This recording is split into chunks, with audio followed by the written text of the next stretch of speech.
Bonjour Kadiatou Tapili. Bonjour Lilia Louise. Merci d'être mon invitée sur Fleur d'Avocat. Avec grand plaisir. Merci à toi de m'avoir invitée. Vraiment avec grand plaisir pareillement. Raconte-moi Kadiatou, comment et pourquoi tu es devenue avocate? Alors, longue histoire, mais je vais être très rapide, je l'espère.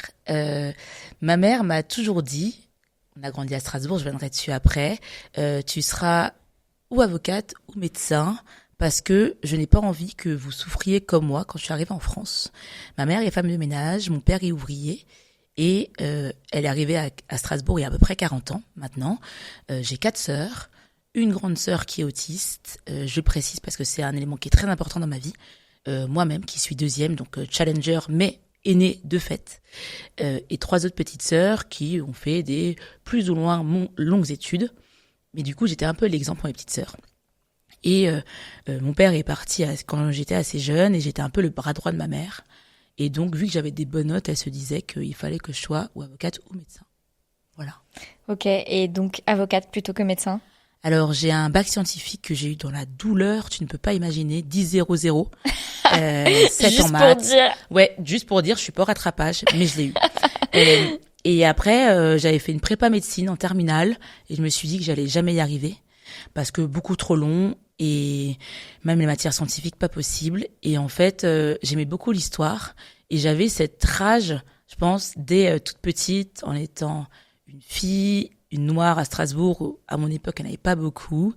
Déléguée de classe du CP à la terminale sans faille, même pendant mes 2 secondes quand j'ai redoublé. Et en fait, je me suis dit, je vais faire du droit parce que j'aime bien l'histoire. Mais vu que je suis à Strasbourg, il y a un seul établissement qui m'intéresse, c'est l'École nationale d'administration. Juste ça. Et donc, c'est pour ça que je suis allée en droit, en fait. Ok, École nationale d'administration. Et qu'est-ce que tu projetais derrière l'École nationale d'administration? D'être ministre, tout simplement. Ok. Non, mais en fait, tout ça pour répondre aux sujets que j'ai pu avoir au quotidien quand j'étais plus jeune. Tu seras pauvre comme ta mère, grosso modo. Tu seras femme de ménage comme ta mère. Tu seras boursière, etc. J'ai eu de la chance d'être dans un collège et lycée privé. Et on m'a assez souvent mis ça dans la figure, sans être trop vulgaire. Et à force, je me suis même mise à mentir, en fait, sur les activités de ma mère en disant elle était chef d'entreprise. Alors oui, mais ses clients, c'était chez lesquels elle faisait du nettoyage, que mon père ne travaillait pas alors qu'en fait si, il faisait du 3x8, etc. Et puis en fait, je me suis dit qu'il fallait que je montre à la société qu'en tant que fille puis femme noire, on pouvait plus y arriver que les autres. Et c'est pour ça l'ENA en fait. Et tu vois, tu dis t'étais en école privée. C'est parce que ta mère, enfin tes parents ont fait des entre guillemets des sacrifices de se dire bon en fait pour que nos enfants aient une chance de réussir, il faut qu'on les mette au moins dans une école privée, ou est-ce que ça a été tu vois entre guillemets d'autres concours de circonstances de type bourse ou quoi aux caisses? Alors c'est mon père était assez rapidement hors la photo, mais il est revenu quand sa fille est devenue avocate. On va laisser 3 petits points, mon père écoutera. Non, de toute façon, on s'entend très bien aujourd'hui.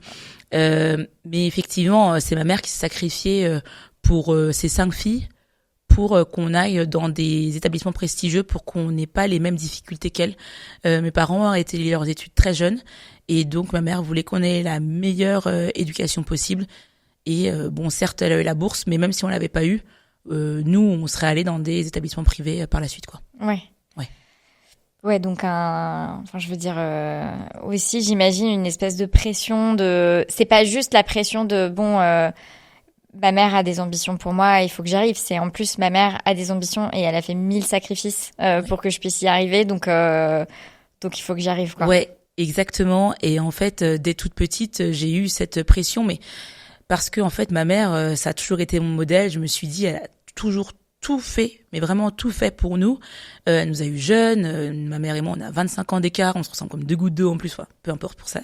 Mais en tout cas, il fallait que je la rende fière, il fallait que tous les sacrifices, je lui rende l'appareil, et il fallait aussi que je sois un exemple pour mes petites sœurs. Donc en fait, j'avais pas le choix et pas le droit de faillir en fait et de rater.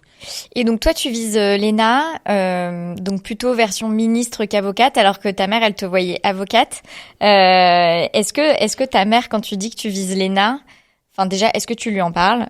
Et si tu dis que tu vises l'ENA, est-ce qu'elle, entre guillemets, est-ce qu'elle visualise ce que c'est, ce que ça représente, ou est-ce que c'est juste genre, bon, globalement, ça passe par le fait de faire du droit, donc ENA, avocate, c'est un peu la même, tu vois, comment est-ce que...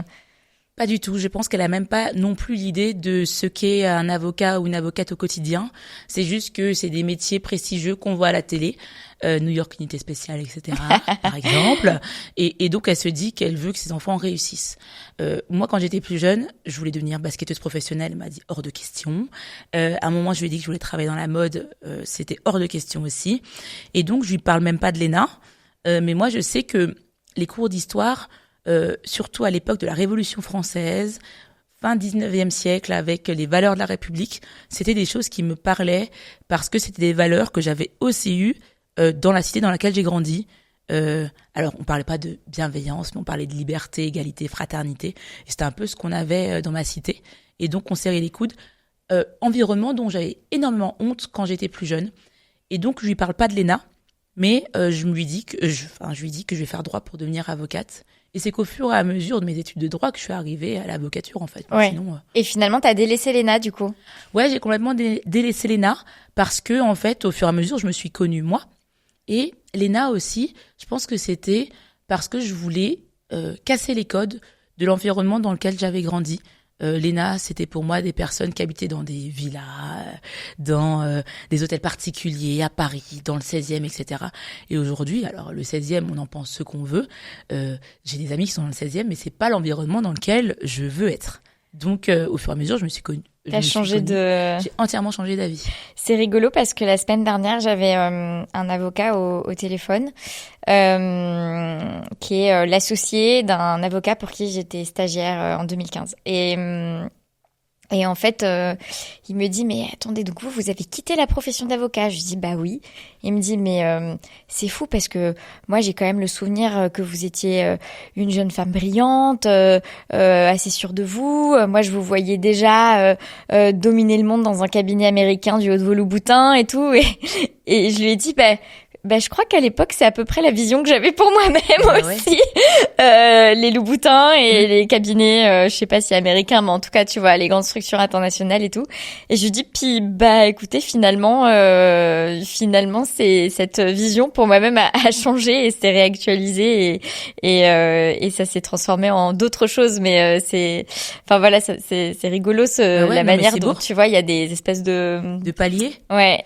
Et je pense que enfin moi je parle de palier, peut-être que tu pensais pas au même terme, mais je trouve ça beau au fur et à mesure d'apprendre à se connaître, de faire un point d'étape en fait dans ton expérience, dans ta vie, et te dire je vais faire une phrase de Yogi, c'est ok de pas vouloir faire là où on nous attend en fait. Et aujourd'hui, du haut de mes 35 vieilles années, je sais pas si je vais être avocate toute ma vie, j'en sais rien, mais j'accepte de m'écouter et de dire, en fait, non, c'est fini.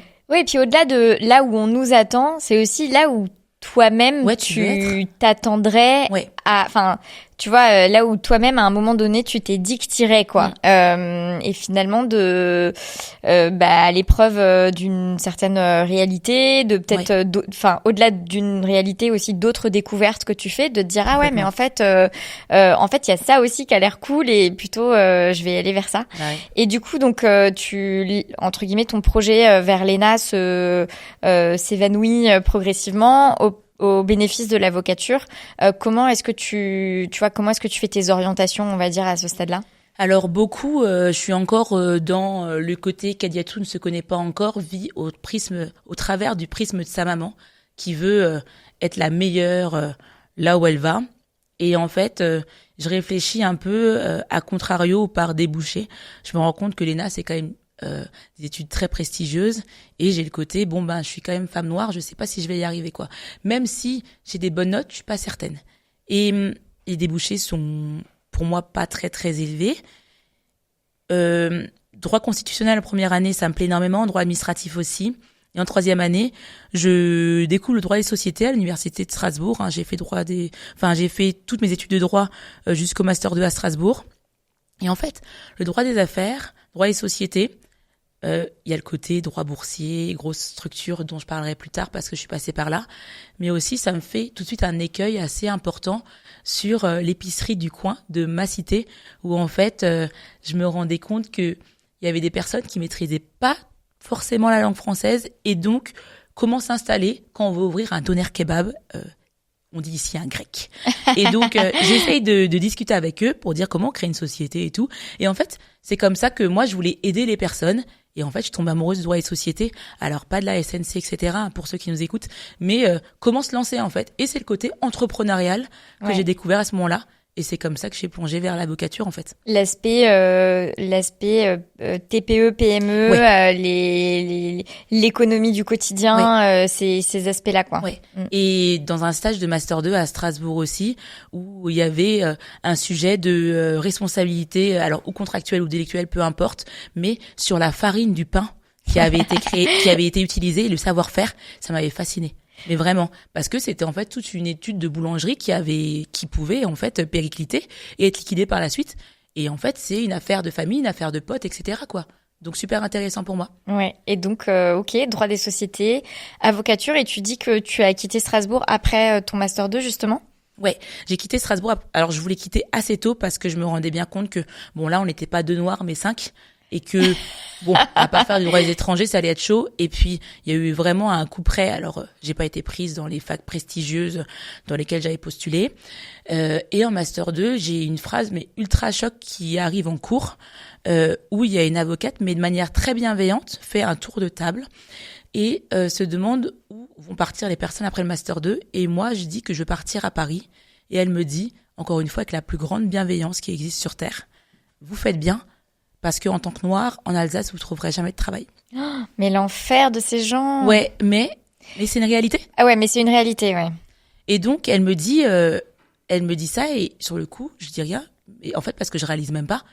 Et je me dis mais c'est une dinguerie en fait. Et en fait, je suis pas partie pour ça. Mais parce que Paris, dynamisme, c'est l'ère où il y a Barack Obama qui arrive, Michelle Obama qui arrive, les séries américaines où on voit Olivia Pope, etc., plein. Ou commence à me comparer à ces femmes-là.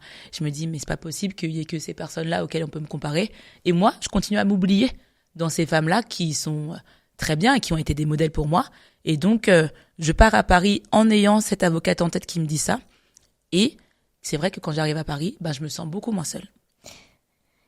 Beaucoup. Tu dis, oui, globalement, à part du droit des étrangers, ouais, impossible. C'est tellement, non, mais c'est tellement cliché, tu vois, et en même temps, c'est un peu comme t'es arabe, tu fais du droit pénal, quoi, tu vois, genre. Ouais, t'as tous tes frères qui seront derrière les barreaux, etc. Et évidemment que tu vas faire du droit pénal, ouais. Bah oui. Ouais. Non, mais c'est fou.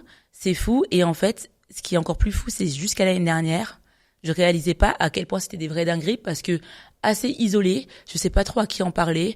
Ma mère, mes sœurs, je me dis il y a tellement le quotidien que je vais pas les saouler avec ces histoires-là. Et de l'autre côté, je me dis toujours en master 2, il y a le côté entrepreneurial qui me titille parce que je fais du basket depuis l'âge de 11 ans, je suis sur les terrains depuis l'âge de 11 ans, je suis dans l'associatif à ce moment-là, je suis dirigeante de club aussi. Alors pas encore, mais je suis déjà coach d'équipe de basket. Et donc je me dis c'est bien l'entrepreneurial, mais en fait, on part tous du même endroit.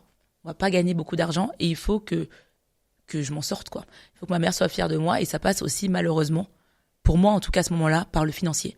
Et puis, j'arrive à Paris avec un emprunt de 25 000 euros. Hein, donc, tout est bien cadré.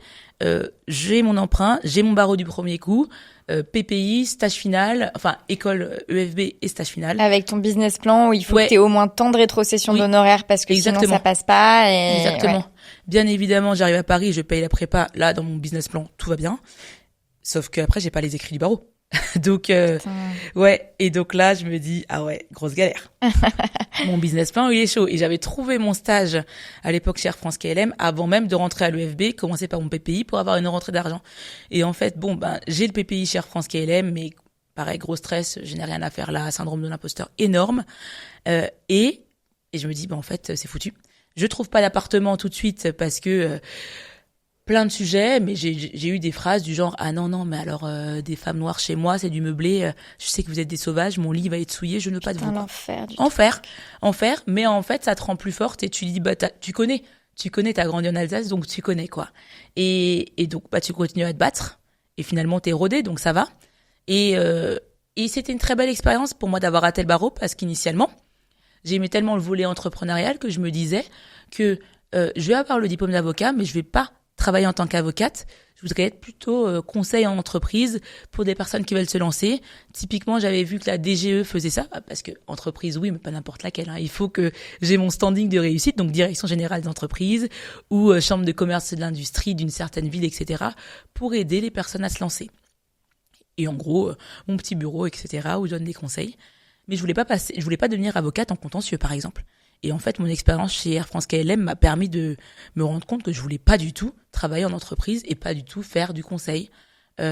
Parce que pour moi, c'était pas assez stimulant, même si aujourd'hui, j'en fais encore un petit peu du conseil, malgré tout. Et donc, mon business plan tombe à l'eau. Et donc, je repasse le CRFPA tant bien que mal et je me dis, il faut que j'assure mes arrières. Donc, je fais un stage en parallèle en droit bancaire. Je commence à ouvrir les horizons. Ça, au pire du pire, je me disais, et pareil, là, je me donnerais des claques, je serais juriste, alors que être juriste, c'est très, très bien. J'ai le CRFPA. Vu que c'est pas assez, je continue le basket. Je commence à enseigner en travaux dirigés à Paris 2. Expérience formidable, parce qu'en fait, je me rends compte que transmettre, pour moi, c'est super important. Et c'est un peu sur ces expériences comme celle-ci que je commence à me connaître et à me dire, en fait, je serai avocate en contentieux, mais pas que. Et qu'en fait, tout est possible. Je suis hyper active, sauf que j'avais pas vraiment conscientisé, je pense, jusqu'à mon entrée à l'UFB en 2013. Et voilà, après, ça commence à rouler, enfin. Et t'as dit à l'instant que, entre guillemets, malheureusement pour toi, la réussite, ça passait par la réussite financière. Ouais. Pourquoi malheureusement ? Parce qu'en fait, c'est une bonne passe D parce que ça va venir par la suite. J'ai fait un burn-out, mais j'en parlerai dans quelques instants. Petit teasing. Au prochain chapitre. Ouais, le prochain chapitre, le burn-out, tout. Et donc, en fait, il y avait réussite financière, mais aussi réussite sociale. En fait, montrer que je suis venue de cité, que j'ai fait un stage chez Air France KLM, mon projet pédagogique individuel chez Hermès, enseigner à Paris 2, arriver à Paris et jouer au 12e arrondissement de Paris dans un club de basket qui s'appelle le ministère des Finances. Juste ça. Et donc, voilà, je vais remplir toutes les cases où, quand j'étais petite, je voulais être pour montrer que une femme noire qui vient de la misère, etc., pouvait y arriver. En fait, je vivais que pour ça. Et j'ai perdu plein de potes pour ça parce que je voulais être la meilleure partout au détriment de ma santé et de mon entourage, de ma vie, alors que j'ai toujours grandi en équipe. Et donc, je fais mon stage final chez Dentons en droit, en contentieux commercial et droit et société. Ça me passionne parce que là, on a le côté dynamique qui me manquait en entreprise. Et en fait, je vais tellement bien faire que je me rends compte que ça me correspond pas. En fait, non seulement ça me correspond pas, parce que c'est pas mon quotidien, ça m'anime pas. C'est quoi ? C'est les clients, c'est les types. Enfin, c'est vrai que t'es partie du droit des sociétés en mode, moi, c'est le donneur kebab du coin que j'ai envie de conseiller. Ouais. C'est sûr que chez Dentons, c'est pas le donneur kebab du coin que tu conseilles, c'est Non. éventuellement le fournisseur de viande c'est clair. de tous les donneurs kebab de la ville que tu conseilles. Et du coup, et encore, je pense même pas qu'il soit chez Dentons. Donc c'est ça qui fait le décalage. C'est plus l'environnement hyper corporate. Voilà, qu'est-ce qui En premier, alors ça, je commence à me rendre compte que ça me plaît pas, même déjà quand je suis en entreprise, parce que je passais par des grosses boîtes comme Air France et comme Hermès, et c'est surtout les problématiques quotidiennes où en fait je me dis ça me stimule pas, c'est quand même beaucoup de rédaction évidemment, mais moins d'expérience terrain, et puis aussi c'est les enjeux financiers. Je me dis, mais là, je représente, alors ça, c'était plutôt en entreprise, des personnes qui vont gagner des salaires à 6 chiffres au quotidien. Moi, je gagne un salaire, je suis en stage, c'est normal, de 3 voire 4 chiffres. Je me dis... 4 chiffres, c'est genre, youhou, méga bon stage. Ouais, ah oui, alors moi, j'ai été très bien payée en stage. Ah oui, chez Dentons, c'était bien payé en stage. On est très bien payé, mais en fait, je me dis, c'est pas possible, en fait, non. C'est mort, ça me va pas. Et en fait, je me dis, il faut quand même que je tienne parce que là, il y a mon emprunt qui commence à courir et donc je paye 500 € par mois. J'ai mon salaire, mon loyer parisien à payer et en fait, ma santé me rattrape. Et donc, on est fin 2016. J'ai le CAPA. J'ai pas prêté serment. J'attends mon anniversaire en janvier 2017 pour prêter serment. Mais en fait, ça va tellement plus que je suis en arrêt de travail. Je suis en arrêt de travail et donc... Donc, t'as poursuivi comme juriste, c'était chez Dentons aussi ou... J'ai poursuivi chez Dentons en tant que juriste Et Et enfin, c'était dans l'attente de oui, de prêter serment et ouais, de les rejoindre comme collaboratrice ouais. ou c'était, ouais, ok. Oui. En fait, les prémices du burn-out c'était pas à petit feu. Hein. Je me rendais compte que ça n'allait pas, mais en fait, pareil, expérience antérieure, on se bat, le travail avant tout. Euh, et donc, c'est juste que j'explose le 26 décembre 2016, grosso modo, et je me rends compte que je commence à avoir des vrais symptômes, hein, des œdèmes musculaires, des très mal à la nuque, j'arrive plus à me lever, etc. Donc, je suis en arrêt de travail. Pendant un mois, je prête serment quand même parce que je me dis, j'ai pas fait tout ça pour rien. Mes parents arrivent. Mon père revient dans la photo. Et je reviens chez Dentons en février. Et en fait, je me rends compte que je vais pas tenir. Donc, je travaille encore pendant 6 semaines, jusqu'à fin mars. Et après, je suis en arrêt de travail pendant 6 mois. Un arrêt de travail, du coup, plus mesuré, entre guillemets, où je me suis dit, bon, il faut que je me pose. Maintenant, ma vie commence, en fait. Ma vie commence, j'ai rempli tout ce qu'il fallait. Mes parents ont vu que j'étais avocate, mes sœurs ont vu que j'étais avocate. La société, si tant est qu'elle s'y intéresse, a vu que j'étais avocate. Euh, et donc, euh, et donc là, je me dis, est-ce que je vais continuer la profession ou pas? Et en fait, je me redonne une chance, mais 6 mois plus tard. Et après, j'ai différents cabinets successifs. Ouais, on va en parler. Ouais. Juste, tu vois, sur le sujet du burn-out, est-ce que tu dirais que c'est un burn-out qui a pour origine, on va dire, euh, les l'intensité du travail dans le cabinet où t'étais? Donc vraiment, tu vois, énorme horaire, grosse pression et tout. Euh, Cumulé au fait que, bah voilà, comme tu l'as dit, en fait, ça fait des années que tu te bats Mm. pour tout cumuler, donc c'est, on va dire, un environnement intensif euh, dans lequel t'arrives, sachant que t'es déjà entre guillemets un peu fatigué et que t'aurais, enfin, Ouais. tu vois, probablement ton corps et ton esprit auraient eu besoin d'une pause même avant de Mm. faire ça. Euh, Ouais, en tout cas, moi, je me souviens à la fin de tous les stages, c'est vrai qu'il y a tellement cette espèce d'enchaînement où en fait, t'enchaînes les Mm. stages sans vacances, Mm. ponctués d'examens, avec plus ou moins d'enjeux, mais quand même. Et en fait, c'est vrai que, enfin, t'es naze, quoi, tu Ouais. vois, quand Ah ouais. t'arrives dans tes derniers stages Ah, t'es claqué. avant de commencer dans la vie professionnelle. Donc voilà, est-ce que tu dirais que c'est, on va dire, l'accumulation de, bah, tu te bats, et puis, bah, en fait, à la fin, tu tombes dans un environnement vraiment très intense. Est-ce que c'est, au-delà de l'intensité, un burn-out qui est aussi, ou peut-être même principalement lié à une forme de désalignement, tu vois, entre enfin tu vois désalignement slash perte de sens. Enfin, tu vois, je dis ça, moi par exemple j'ai fait moi je pense que c'était pas un burn-out, c'était un bore-out. Mm. Mais en fait c'est à peu près les mêmes effets quoi, Oui, bien c'est-à-dire sûr. que de toute façon enfin ta cervelle fonctionne plus Ouais. normalement et enfin tu peux plus. Mais tu vois, je peux pas dire que c'était pour l'intensité du travail. Ouais. C'était vraiment plus histoire d'ennui intellectuel, de Mm. désalignement et de, on va dire, mauvaise environnement de travail, pas hyper Ouais. feel good. Oui. Mais c'est pas parce que je faisais des horaires de fou et que je dormais pas, tu vois. Oui. Donc toi, tu dirais, comment est-ce que tu analyserais rétrospectivement Un peu de tout ça. Alors, j'arrive à l'école d'avocat. Bon, bah là, je me repose un petit peu. Enfin, mais je m'ennuie assez vite. J'ai souvent besoin de faire des choses. Donc, je reprends les travaux dirigés. Je continue le basket, etc. Mais j'arrive quand même assez fatiguée, malgré tout. J'arrive assez fatiguée de la vie en stage final. J'arrive assez fatiguée. ouais, Où de là, je la me dis vie, quoi. de la vie. Ouais. Vraiment, je suis fatiguée parce que je me suis battue. Et là, j'arrive, c'est le dernier tronçon du tunnel pour que j'ai une éternelle reconnaissance de toutes les personnes qui sont autour de moi parce que je vis encore plus. Alors aujourd'hui, je vis moins en fonction des autres, mais à cette époque, énormément. Euh, une volonté de prouver, j'ai vraiment cette volonté très forte de prouver aux autres. Donc je mets encore plus d'énergie, je pense, qu'une autre personne. Et donc j'arrive fatiguée en stage final et je me dis bah il faut que je donne tout parce que le côté recrutement va être difficile. J'ai dans ma tête toujours cette idée que je reste une femme noire et que je vais galérer à trouver une première collaboration. J'ai des stages, mais pas beaucoup. Je n'ai qu'un master 2.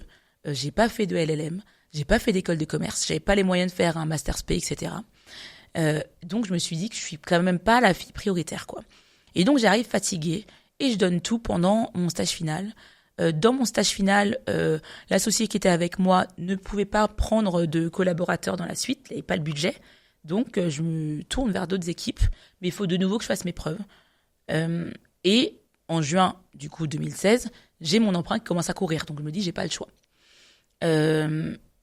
l'autre équipe dans laquelle je vais en pénal des affaires et contentieux commercial me prend. J'y vais parce que je me dis que j'ai pas le choix, en fait, hein, clairement. Et en fait, j'ai pas de pause entre la fin du stage final et les épreuves du CAPA. Donc, je continue. Les horaires sont assez intenses, mais pas forcément occupés. Mais je finissais tard. J'avais l'impression de faire du présentéisme. Et puis, il fallait biler. Un terme que je n'ai pas utilisé depuis au moins 4 ans. En y pensant là, il fallait biler. On a les objectifs d'heures. J'ai un premier CDD de 3 mois, donc qui finit... 3 ou 4 mois qui finissent fin septembre. Ouais, fin septembre. Et je travaille tout l'été en parallèle, je révise pour le CAPA. J'ai les épreuves du CAPA qui commencent dès début juillet. Je suis tellement fatiguée à la fin de mon stage final que je confonds ma soutenance de stage. Je confonds mes 2 soutenances de stage. J'arrive à la soutenance de stage final et je pense que c'est celle du PPI. Donc, je parle de tout mon stage final et on me dit mais attendez, vous avez été en cabinet pendant votre projet pédagogique individuel? Je fais ah non. Non, donc là, j'ai 2 choix. Soit je recommence tout, soit je me suis vraiment trompée. Je vous dis la vérité, je suis juste exténuée en fait. Donc mec très sympa, les personnes qui étaient là très très sympas, donc ça s'est bien passé et j'ai eu mon CAPA, mais c'était très dur. Je passe le CAPA en ayant 24 heures de révision pour la déontologie parce que il y a des dossiers qui sont en cours, tu te rends pas compte, etc. Il y en a plein qui sont là, enfin, on te fait culpabiliser aussi. Et en fait, début octobre, je dis, mais en fait, là, ça fait 9 mois, moi, j'en peux plus. Il y a des enfants qui naissent au bout de 9 mois, mais là, moi, je vais mourir, en fait. Donc faites un choix, mais moi, je peux pas. Et en fait, ça coïncidait avec la fin de mon CDD. Et on me dit, ça tombe bien, c'est la fin de ton CDD, tu peux prendre 3 semaines de vacances, et du coup, ce sera sans solde, tu reprendras un CDD après. Et là, vraiment, sans zéro vanne, hein, quand je dis ça, je prends un billet d'avion le moins cher, avec la plus longue distance, enfin, le plus gros décalage horaire, et j'y vais, et je me retrouve à San Francisco, chez un pote, et en fait, je descends toute la côte ouest, toute seule, en voiture, pour la petite anecdote.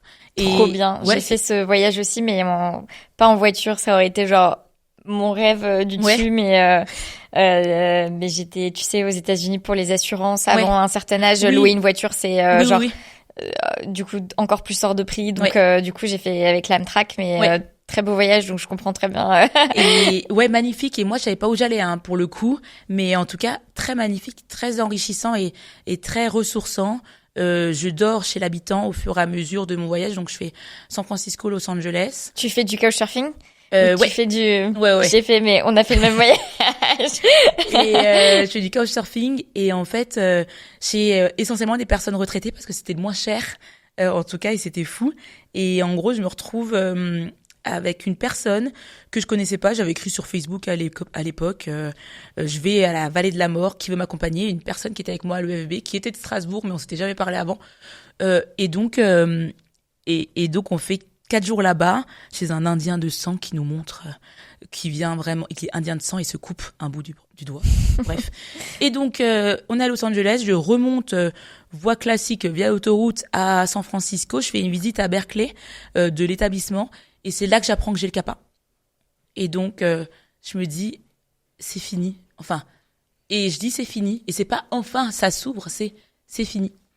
Et donc là, je me dis... j'annonce aux personnes qui sont avec moi dans le bus parce que c'était que là qu'on avait le wifi, que j'ai le CAPA. Il me montre, la personne me montre le bureau pour m'inscrire en LLM. Mais mes frères, moi j'ai 25 000 € à rembourser. Je vais payer 110 000 $ une année. Je n'ai pas du tout les moyens. Donc bon, bref, en tout cas, ce voyage se passe comme ça. Je reviens et là j'ai un espèce de bore-out où j'ai l'impression que l'associé avec lequel je travaille m'en veut d'être partie et d'avoir passé les meilleures vacances de ma vie. J'avais laissé mon portable pro. De toute façon, j'étais sans travail entre les deux. Ouais. Donc, je ne prends pas du tout mon portable pro. Et en fait, là, je commence à travailler tôt.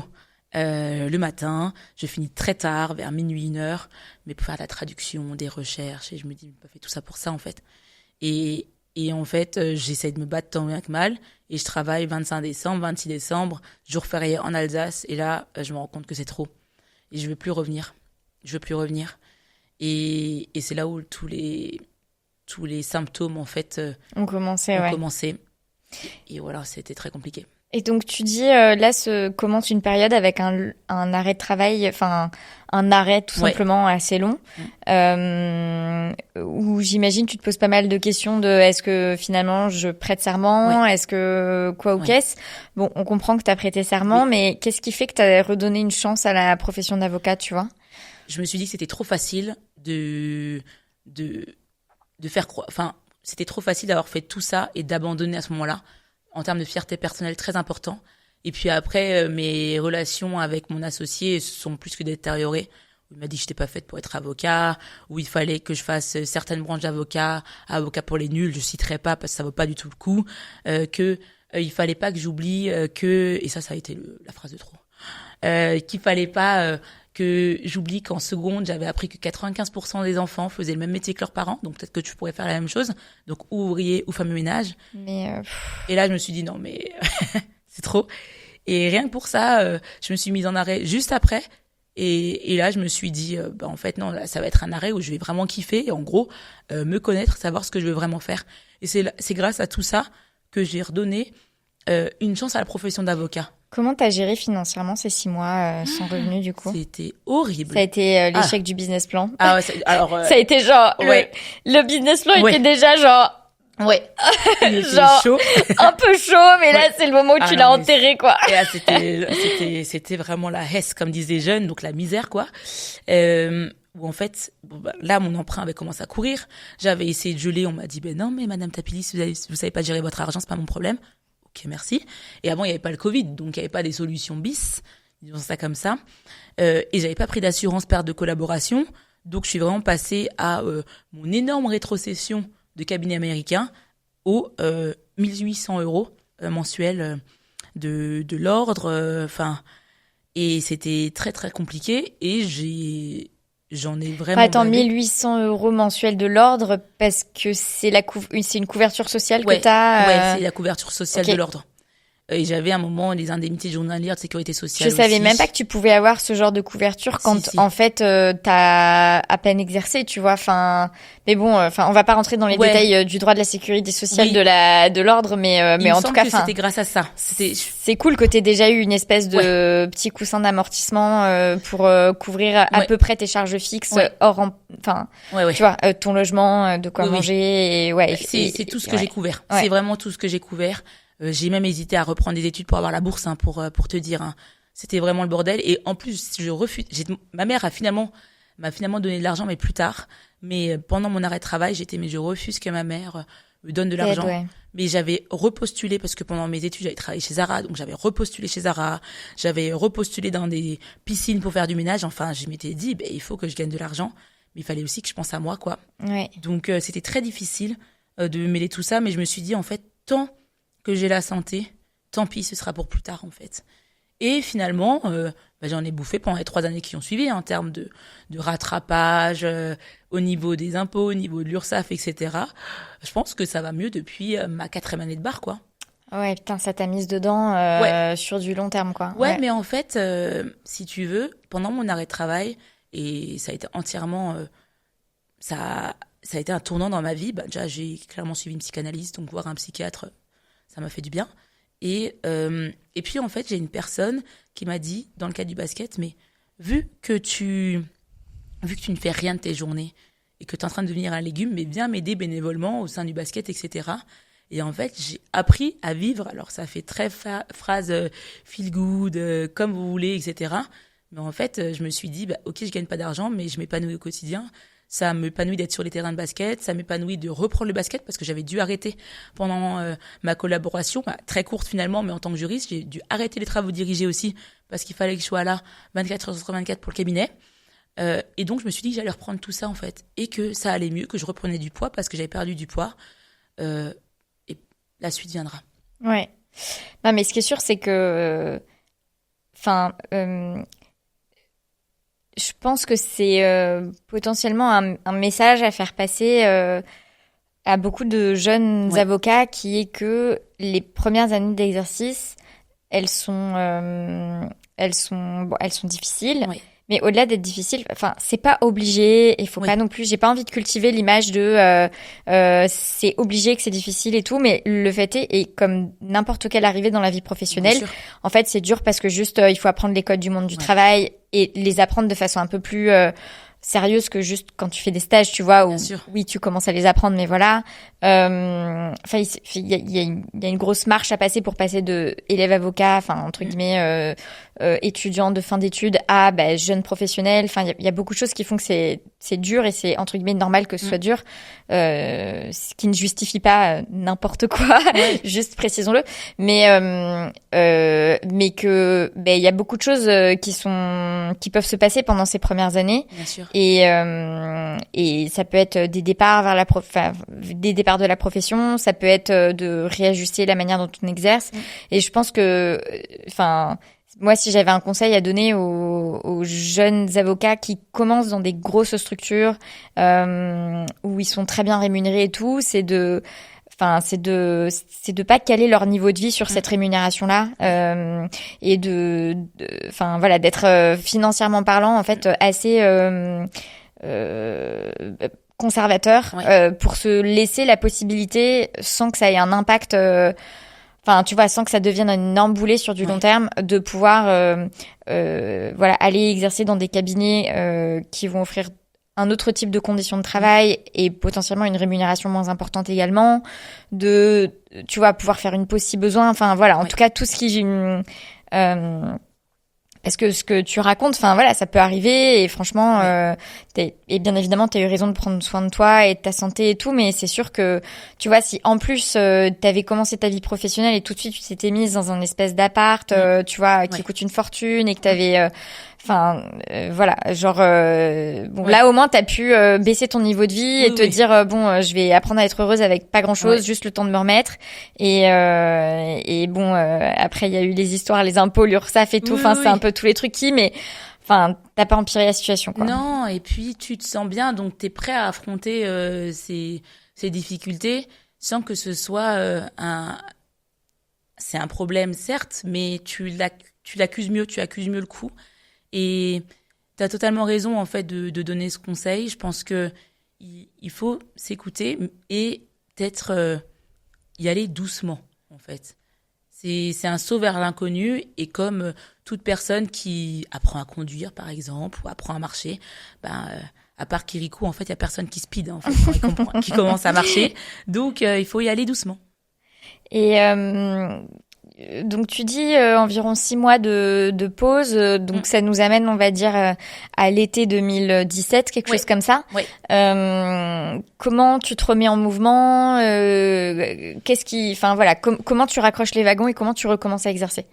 En fait, bon, alors il y a ce côté basket qui me prend du temps, enfin qui occupe mon temps. Ça me prend pas du temps, ça occupe mon temps, et donc je commence à aller mieux, à être sur les rails. Je commence à apprendre à rekiffer la vie. Il y a l'été qui arrive, il y a les apéros parce que j'ai une autorisation de sortir quand même. La vie sociale fait beaucoup. Et donc, je suis au ministère des Finances au basket parce que 12e arrondissement et c'est là où j'habitais. Et je vois des postes, toujours en droit et société pour le coup, volet conseil et via la direction générale de l'entreprise, pardon. Et ça me rappelle ce que je m'étais dit quand j'étais plus jeune.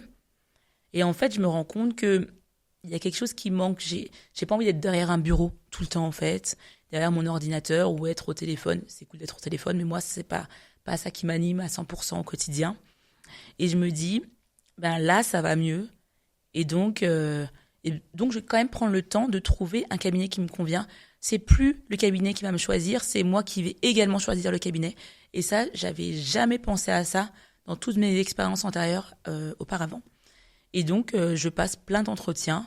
Et en fait, je vais chez Liberato Avocat, qui est un cabinet d'avocats notamment. Et en fait, gros feeling avec les associés avec lesquels je passe entretien. Et donc, c'est comme ça qu'en septembre 2017, je les rejoins. Et je vais là-bas pendant 2 ans. Et ça se passe bien. En fait, qu'est-ce qui t'a plu chez eux? De faire du conseil, mais aussi du contentieux avant tout. La rémunération moitié moins, mais je me dis, mais en fait, là, je m'en fiche complètement de gagner moitié moins. L'essentiel, c'est que l'environnement me convienne et que ça se passe bien. L'ambiance aussi, on est sur un cabinet beaucoup plus petit qu'un cabinet américain.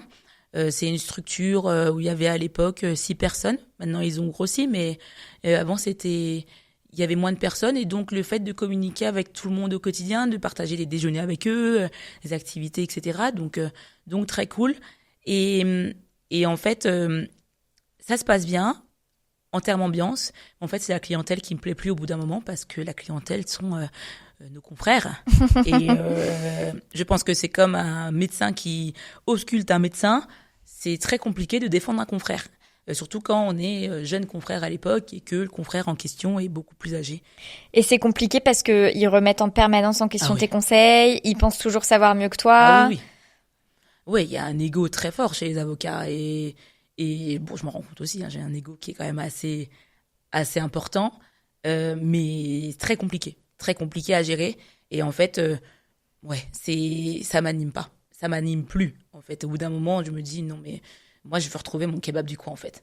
Et là, je me rends compte vraiment. Et là, je pars en 2019 et je me dis, ouais, c'est bon, maintenant 30 ans, je sais ce que je veux, en tout cas à ce moment-là. Et donc, je cherche une structure où on accompagne les entrepreneurs. Et donc là, je vais en septembre 2019 chez Lennox Avocat. Et là, on est deux avec Anne-Sophie. Et en fait, c'est une expérience formidable. Vous êtes deux, tu veux dire, il y a ta collaborante et toi. Alors, je suis sa collaboratrice et elle est associée. Il y a donc toi, une autre collaboratrice et l'associée. Ouais. Même pas, encore moins, Lila Louise. Encore moins, il y a moi. Seule collaboratrice et Anne-Sophie qui est mon associée. Ouais. Avec laquelle je travaille. Et en fait, expérience formidable. Je suis à temps partiel. Je suis aussi dans un autre cabinet qui s'appelle Impulsa qui se lance à l'époque. Attends, donc grosse. Donc tu quittes Librato et tu. Je vais sur 2 temps partiels. Tu vas sur 2 temps partiels. Ouais. Qu'est-ce qui se passe à ce moment-là qui fait que tu te dis je vais sur 2 temps partiels? Est-ce que c'est parce que t'as pas réussi à trouver une collaboration, on va dire full-time, dans un cabinet qui réponde à ce que tu attends en termes de type de clientèle et d'opérations réalisées? Est-ce que c'est parce que t'as eu ces 2 propositions pour 2 cabinets différents et tu t'es dit mais vous vous plaisez tous les deux, du coup est-ce qu'on peut pas faire moite-moite des 2 côtés? Enfin, tu vois, qu'est-ce qui... En fait, eux deux étaient indépendants. Enfin, à leur compte plutôt, pas indépendants parce qu'ils sont en structure, et chercher une collaboratrice mais à temps partiel.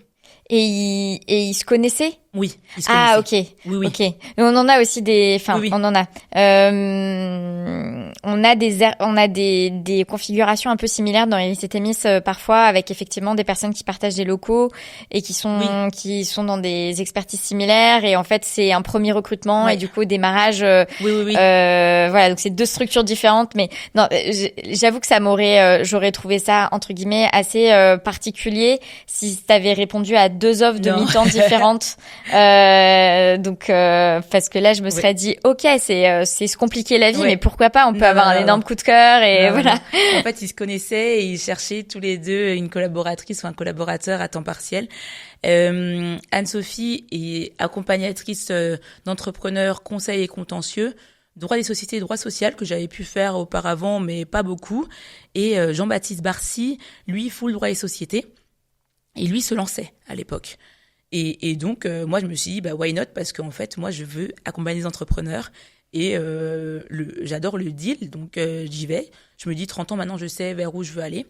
Et donc, formidable. Avec les deux, formidable. Ça se passe très bien parce qu'en plus, je suis leur seule collaboratrice, mais je commence à avoir un petit peu de bouteille. J'ai un petit peu de bouteille, 2 ans de barreau. T'as 2 ans de barreau, ouais. Oui, mais ça va. Oui, mais c'est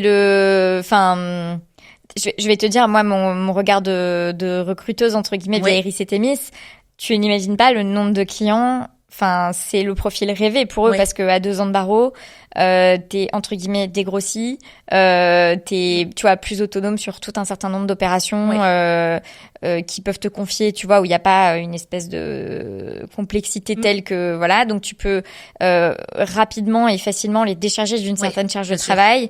Et en même temps, t'es encore adaptable à leur méthode de travail et leurs attentes et leurs process internes. Tu vois, t'as pas assez consolidé un certain style de travail qui fait que eux, ils peuvent pas t'inviter à travailler à leur manière et à leur patte.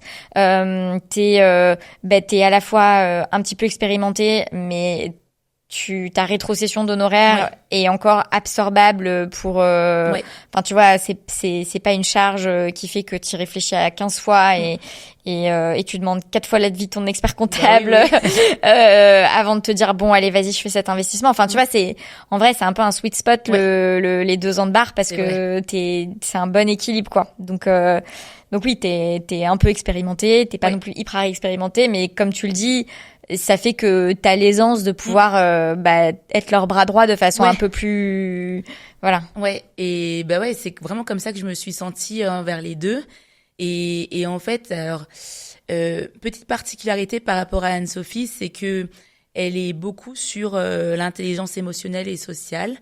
Disons que moi pendant mon activité chez Librato, donc je reprends le basket, je suis dirigeante de club, aucune difficulté pour eux, et je suis des formations pour être dirigeant au sein du basket. Et en fait, on avait fait un test de couleurs, les méthodes DISC. Ouais. Et moi, je suis jaune à fond. Ouais, voilà, moi, je suis jaune. Moi, je suis jaune à fond.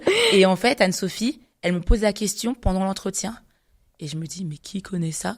Quel avocat connaît ça, en fait? Je dis, mais moi, je suis jaune. Et elle me dit, ouais, mais moi aussi, je suis jaune. J'ai fait, alors il faut me recruter, Anne-Sophie. Grosso modo. Même si j'étais en PLS, parce que j'avais trop peur, je voulais trop qu'elle me prenne.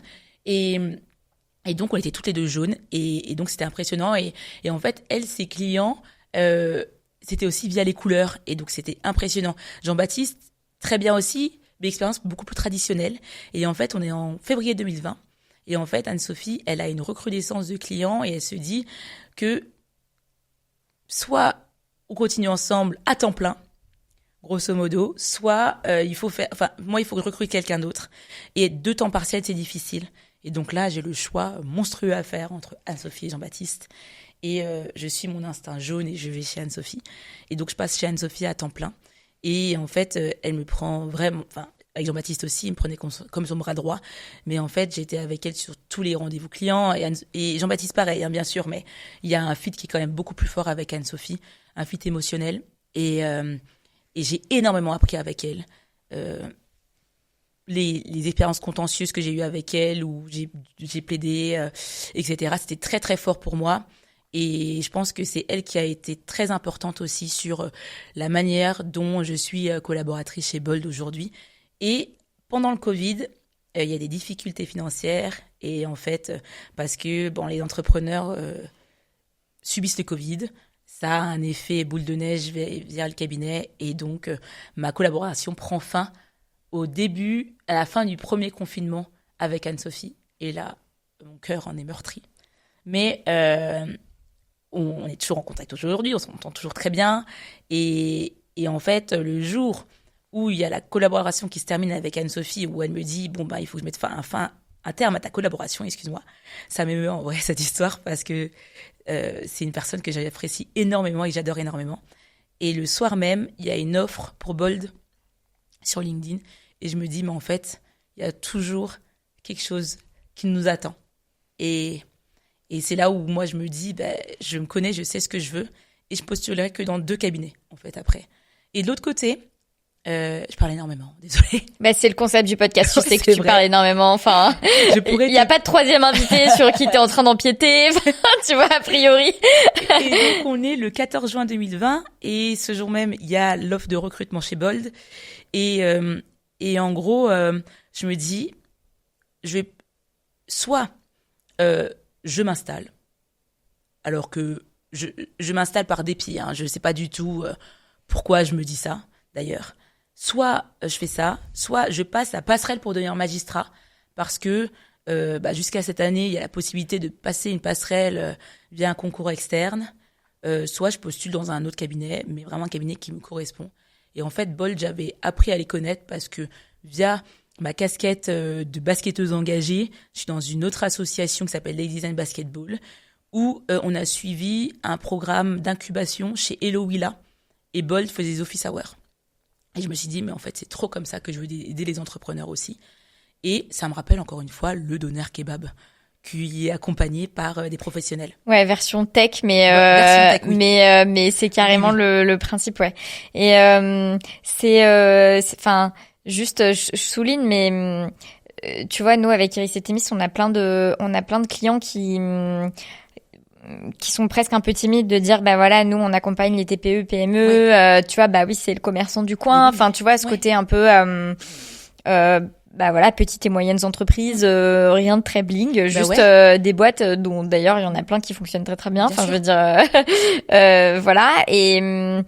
Et puis, ben, qui sont des petites structures, qui n'ont pas forcément la capacité de proposer des grosses rétrocessions d'honoraires et c'est vrai que, enfin voilà, nous on leur dit, mais franchement, bien valoriser votre offre. Il y a des personnes, c'est ça qu'elles veulent et c'est comme ça qu'elles veulent l'exercer, quoi. Donc bon, je tombe pas dans le discours un peu bisounours de la rétrocession n'a aucune importance et tout. Faut pas. Enfin, je veux dire, il y a quand même un moment, il y a une réalité économique et il n'y a pas de raison que, enfin voilà, la rémunération, ça fait partie des éléments qui sont pris en compte et à juste titre par les jeunes avocats et les collaborateurs. Mais clairement, le côté l'avocat du quotidien, du tissu économique de base français. Enfin, il y a plein d'avocats qui veulent ça, quoi, qui ont au contraire cette attention très forte et donc, enfin, en fait, c'est ça que vous allez leur offrir et c'est ça qu'il faut vendre et il faut y aller à fond plutôt que de se cacher derrière, tu vois, des belles PME, tu vois, genre, non mais vas-y, dis-le, quoi. Et encore une fois, il y a donc voilà, bref, il y a l'occasion de rappeler que il n'y a pas que les sociétés du CAC 40 en fait, hein, donc et là j'avais envie de te dire mais pourquoi ces personnes sont un peu timides de dire des TPE, PME. Alors aujourd'hui, il y a la casquette start-up qui rattrape tout ça. Mais en fait, il n'y a pas que la start-up qui va lever 4 millions. Ouais, et encore, je trouve que start-up, moi, je lutte un petit peu contre le fait de parler de start-up quand tu parles juste d'entreprises qui sont en phase de création, tu vois. Sûr. Une entreprise en phase de création, bah, c'est une TPE. Enfin, tu vois, genre, nous, Iris et Thémis, on se considère plus comme une TPE que comme une start-up, tu vois, parce que, enfin, je veux dire, c'est pas parce qu'on a aussi un produit digital et que, voilà, que c'est pas la même logique de scalabilité, c'est pas, enfin, c'est juste pas du tout la même dynamique. Donc voilà, c'est un peu tout ça, c'est un peu de la novlangue pour donner un genre de vernis plus sexy aux choses, alors que, et d'ailleurs, il y a un backlash, hein, parce que moi, je vois aussi de plus en plus d'avocats qui, au contraire, veulent complètement fuir le côté écosystème start-up, tout ça en disant mais les start-up, c'est des mauvais clients, c'est des mauvais payeurs, c'est juste, c'est pas eux qu'on veut, on veut des entrepreneurs genre les pieds bien dans la terre, qui ont un vrai business model, qui font rentrer du cash et qu'on peut accompagner de manière artisans, quoi. Mais et ça fait notre économie en fait, hein. Sans eux, on mange pas de pain le matin par exemple. C'est clair. Donc mais ouais, et t'as totalement raison de souligner ça parce que moi j'ai pas mal d'écueils par rapport à ça. C'est déjà t'as quitté un cabinet américain pour travailler pour des petites boîtes et en plus je gère leurs problèmes de merde en fait, hein. Désolée de la vulgarité, mais c'est moi c'est quelqu'un qui ne paye pas, mais il faut qu'il soit accompagné. Il n'y a pas que des plateformes, etc. Il y a aussi deux entrepreneurs qui vont s'embrouiller. Ça existe aussi, hein, c'est des conflits d'associés. C'est juste que vous mettez des gros termes, mais c'est ça. Et il y a ces mêmes sujets dans les grosses entreprises ou dans des gros cabinets. Et en fait, il faut pas avoir honte de dire ça. Moi, ça me passionne. Et c'est ce que je dis souvent. Moi, je me compare. Alors, bien sûr, je me compare pas à n'importe qui, mais à Gabrielle dans les Desperate Housewives où je suis à côté, en train de boire mon thé. Et quand je vois des embrouilles, j'essaye d'accompagner la personne qui a besoin de moi, en fait. Et alors, bien évidemment, ma vie n'est pas dans une villa ou dans un suburb américain, etc. Mais c'est comme ça que ça se passe. Et c'est la vie, en fait. Et moi, c'est vraiment ça qui m'anime. C'est pas les problèmes sur la bourse ou avec Euronext, etc. C'est vraiment les embrouilles quotidiennes. Et c'est pas grave. Ça te plaît pas, tu prends la porte ou tu t'en vas. Tu me laisses. Et donc voilà, donc il y a cette offre chez Bold, enfin voilà, dont tu as connaissance. Ah oui, et juste si on peut revenir dessus, mais enfin, tu vois, tu dis que cette collaboration où tu te sentais si bien, encore avant, c'est pareil sur ce sujet des mi-temps. C'est vrai que c'est un petit peu enfin nous on fait toujours un warning à nos clients en mode attention parce que le mi-temps, on comprend que vous y alliez dans un premier temps parce que ça vous fait peur de sortir la trésor pour un temps plein, mais a priori si vous êtes dans une dynamique de croissance, voilà, le mi-temps ou c'est quelqu'un qui est dans une dynamique d'installation de son côté et dans ces cas-là, ben ce sera difficile pour vous si ça grossit de la rattraper en temps plein parce Bien que sûr. elle en fait ce sera un truc d'appoint le temps de lancer son activité ou ben voilà, en tout cas il y a cette espèce de risque. Donc en tout cas t'avais rejoint tu avais rejoint donc cette fameuse Anne-Sophie et tu dis que bon bah il y a eu les difficultés financières du Covid et que bah voilà, malheureusement elle a dû entre guillemets se séparer de toi parce que elle-même a rencontré des difficultés économiques à la suite des difficultés économiques de ses propres clients. Est-ce que enfin, tu vois, même si t'as rapidement vu comment t'allais pouvoir rebondir derrière avec Bold et une autre opportunité à laquelle tu as postulé, est-ce que la communication a été telle entre vous que en fait vous avez pu en parler bien et que ça a pas créé, tu vois, un espèce de conflit? Enfin, comment ça s'est passé à ce moment-là pour toi? C'était très dur parce que moi, j'étais un peu dans le déni. J'ai subi une rupture, en fait. Hein. C'était une rupture, alors pas amoureuse, parce que Anne-Sophie, j'adore, mais je ne suis pas amoureuse. Mais elle m'en a tout de suite parlé. Bah, j'ai vu qu'elle était très touchée aussi, même si je pense elle a vraiment essayé de faire le mieux qu'elle pouvait. Elle a étudié toutes les possibilités, et je pense qu'elle a travaillé la manière d'en parler, la manière de communiquer, parce que je sais que pour elle c'est très important, mais que malgré tout, la connaissant, j'ai vu quand même sa tristesse, et elle m'a beaucoup aidée pour les autres. Pour la suite, pour les offres, Ouais. elle m'a tout le temps soutenue. Elle m'a dit, bah écoute, si tu veux aller là, bah vas-y. Si tu veux, je me renseignerai de mon côté. De toute manière, je te laisserai jamais dans la nature. Et même là, 4 ans plus tard, on s'écrit très souvent, etc. Ouais. Et aussi, je reviens juste un tout petit peu en arrière. Et ça, c'est un warning pour les personnes qui font du mi-temps. Il y a des mi-temps qui sont aussi des mi-temps qui traînent sur non, mais si tu fais exceptionnellement un jour de plus, c'est pas grave, etc. Ça n'a jamais été le cas ni du côté d'Anne-Sophie ni du côté de Jean-Baptiste. Ça a été des vrais mi-temps. Et même du mi-temps au point où chaque fois quand j'étais chez eux, je disais attention, là j'en ai travaux dirigés, donc bon ben je vais pas rattraper l'autre côté, mais c'était même pas un sujet pour eux, c'était bon ben c'est décompté décompté pas financièrement, hein, mais c'est du temps moins au cabinet, mais on le sait, on t'a embauché en le sachant, il n'y a pas de difficulté. Si tu veux développer de la clientèle perso, tu peux. Oui, c'était un vrai mi-temps, oui. à la fois par le fait qu'il cherchait pas à déborder jamais. et que en fait tu te retrouves à travailler plus qu'un mi-temps, Oui. mais c'était aussi un vrai mi-temps dans le sens où c'était pas un mi-temps qui du coup au passage sucre l'aspect libéral de la collaboration, parce que effectivement du coup tu peux te retrouver avec des et ça, enfin franchement c'est bon, moi j'ai mon petit combat sur le temps de travail dans la collaboration libérale parce que je trouve ça fou que ce soit flou et que ce soit pas précisé, mais c'est vrai qu'il y a une pratique qui est celle que sous couvert que c'est un mi-temps, du coup le mi-temps ou le temps partiel que tu es sur le cabinet, en fait on en oublie que tu peux avoir de la clientèle perso et des activités perso aussi sur ce périmètre-là. Et donc toi ça a été, enfin ils ont été hyper réglo, à la fois parce qu'ils t'ont permis de, voilà, encore une fois de parce qu'ils t'ont pas sollicité en dehors du temps de travail prévu, et en plus parce que sur ce temps pour eux tu pouvais aussi maintenir des activités qui correspondaient entre guillemets à ce qu'on va rentrer dans le pack activité perso, quoi. Développement perso.